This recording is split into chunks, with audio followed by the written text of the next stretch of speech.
没有感受到什么差异，就可能我居住的地方附近都还是跟平常没有什么改变。那甚至我觉得有些地方我看到的好像又比以前更脏乱，但好像跟他讲的话也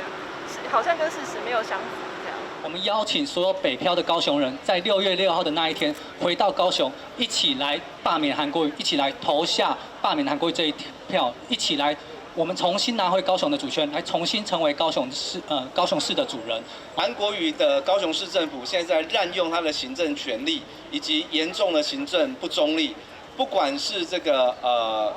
干预投票、降低投开票所，甚至是连民政局长都出来讲要让站出来投票的人有压力。我想这一点呢，其实在台湾民主走到今天，其实是非常不可思议的。我们接下来666，我们还会进行3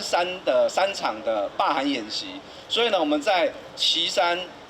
冈山跟凤山，我们会从5月23号开始，5月30跟6月份，我们在6日，我们会有这个邀请大家一起站出来，我们挺商家，我们也一起来挺罢韩这件事情。所以我们也是邀请所有的人一起，可以在5月23号开始，我们会照旗山、冈山、凤山这样的一个三山造势，好，邀请大家一起来。当立法委员的时候，曾经被罢免过，那一次没有罢免成功，但是他一直是台湾选举史上罢免票数的纪录保持人。所以呢，我想他这个荒腔走板的样子，就是不止高雄人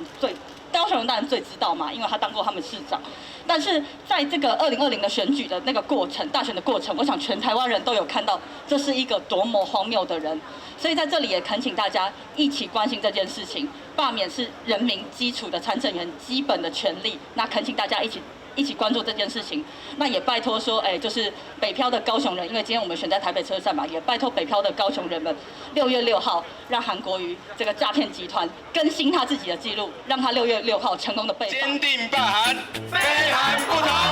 坚定罢韩。